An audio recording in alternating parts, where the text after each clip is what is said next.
What's up guys, today I've got another guide to help you gain RP in Apex. If you didn't see my last video, you can check it out here at the top of the screen. Today, we're going to dive into a few intermediate tips to help you and your teammates rank up fast this season. When I first started playing Apex again, a buddy of mine gave me a piece of advice that stuck with me this entire time, and that's going to bring us to our first tip. Don't die for free. Now this might seem like a basic tip, but hear me out.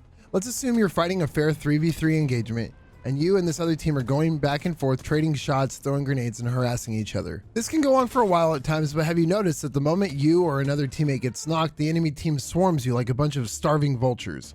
In higher lobbies, players begin to play their advantage much better and much more efficiently. If you get knocked, you better have also gotten a knock, or you better have done enough damage that the enemy is almost one shot.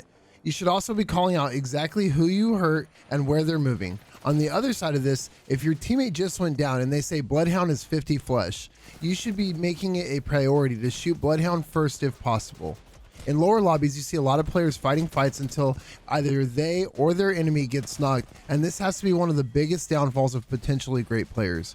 If you're clearly losing the 1v1 against someone, try to make a play to disengage, heal, and come back and fight when you have the advantage, because if you go down and you only did 25 damage to the enemy, you are forcing your team into a 3v2, which can often lead to you and your team going back to the lobby early. 3v2 is going to be our next tip. Let's say you and your team are rotating into the circle and one of your teammates gets knocked instantly. Maybe he was sniped or all three enemies all shot him at the exact same time.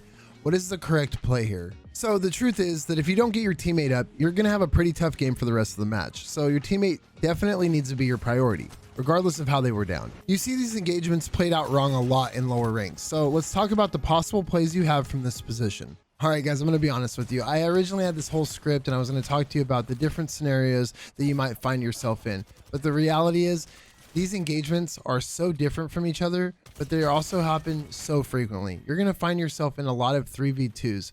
And what it's going to come down to is your IGL, or your in-game leader. Somebody on your team needs to be the designated IGL. That doesn't mean that they have to make every single decision and you guys can't talk about where you want to rotate or where you want to land or where you want to set up, but they should be able to make the calls when they have to make them. When you find yourself in the 3v2 situation, you have three options. You can either run from the fight, try to revive your teammate, or fight it out. Those are the only three options, and it's going to be up to your IGL as to whether or not you guys do A, B, or C.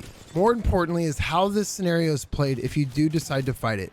A lot of times you'll see teams where somebody will get down, they'll move behind the rock, and the other teammate will immediately start trying to revive him. But while he's trying to revive him, the third teammate is not playing their part or doing their job. If you're not knocked or doing the reviving, then you have one job, and that's to be laying down shots and stopping this push to the best of your ability without also getting knocked. You should be using your grenades, your ultimates, shooting at the enemies, doing everything you can to stop this push or slow it down while your teammate is getting revived. However, going for the revive isn't always the play either. Sometimes if your teammate gets knocked, you and the other teammate who are still up might be able to completely shut down the push if you can also get a knock while they're trying to push. So this is where the IGL comes in. The IGL's job here is to make the call. Are we fighting? Are we running? Or are we reviving? And they need to make that call quickly and confidently. Our last tip for the day will be this: time your fights. Kings Canyon is third party central. This map is notorious for people third, fourth, and fifth partying fights. As soon as you start fighting, you should be looking for a way to close the gap, play your numbers, and finish the fight quickly. If you've been fighting for 20 to 25 seconds and the end of the fight is nowhere in sight, then you should disengage, back up to a better position, and just wait. Without a doubt, there will be another team moving to that location looking for the easy cleanup. If the other team is still there, they will be forced into another fight that you can then third party yourself. That's going to do it for today's video. Hopefully this video helps somebody out there so that you guys can start ranking up and gaining more RP. If you guys enjoyed the video, be sure to like and subscribe. And as always, I will see you guys in the next one.